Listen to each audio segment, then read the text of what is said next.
started Empyrean Education Institute in 2008. It tries to achieve training for international students in commercial cookery, business, community services, including aged care. We also engage with domestic students, youth at risk, culturally and linguistically diverse people, and disability people. Most of our domestic students have been let down by the education system, and they've had course after course after course, none of which has worked with them. Our track record is very, very strong in taking those people, turning them into valid team members in our courses, and our completion rate is around about 97%. We had actually looked at number 8, the terrace here, because we already have number 16 and number 18. And we also had recently taken over the No Escape Cafe inside Fremantle Prison. So to some extent it made sense to us that if we could get this building, we could consolidate all those buildings together in here. It was an 1850s building and we've turned it into a very swish kitchen. The school uses it as an on-site commercial cookery school. Theory is practiced in number 16 or number 18 further along the terrace, and the practical work takes place in these kitchens here. So they'll be making sauces to go with suitable for the fishes. Today we'll be using salmon and flounder, and then tomorrow we'll be using octopus and squid and swordfish. They're taking 4 fillets, 1, 2, 3, 4 off the fish, and they're presenting them in 4 different styles. We often work in pairs or little groups as well. They can learn a lot from each other as opposed to me just telling them. The cafe works as a sort of grab and go, and that's because 1.5 million visitors come to the prison every year. All the staff in there are registered trainers with us, and the students do work experience there so that we make sure that they can cope with grab and go. A tour is, say, every half an hour.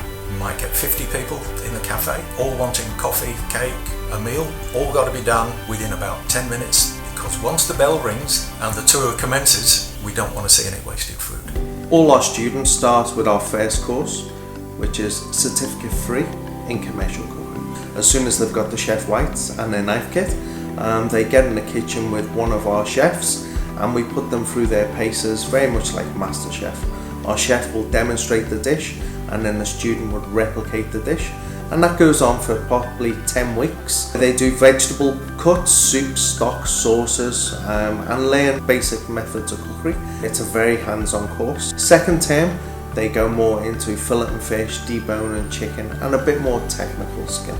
The third term is where all our students, we provide industry placement for them. This is probably the most important part, where our partners like the Ritz, the Hilton, the Hyatt, the students go for 2 days a week and become part of their team. So they get rotated through the hotel. They might do breakfast one day, they might do a la carte, they could be doing a function or a nice little romantic dinner in the evening. My chefs will take care of them on a daily basis and teach them and how to do everything.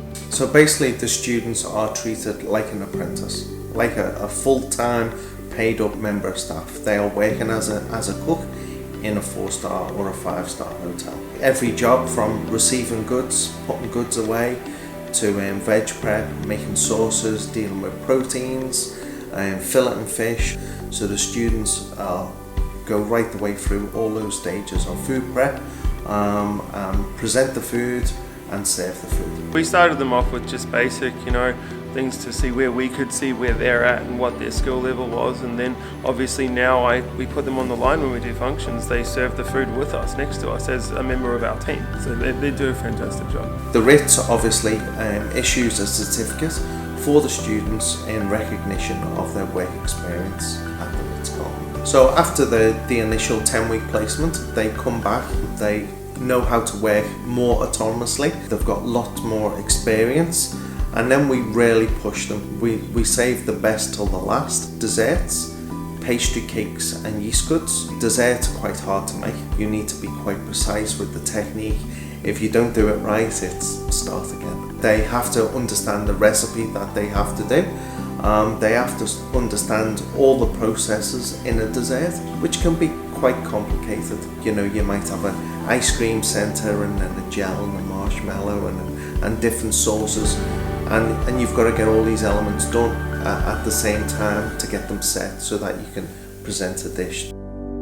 We have many students now that work in all the hotels all over the world, and they still keep in touch through social media, which is lovely. It's great. It's really good to see them becoming head chefs and sous chefs. Awesome.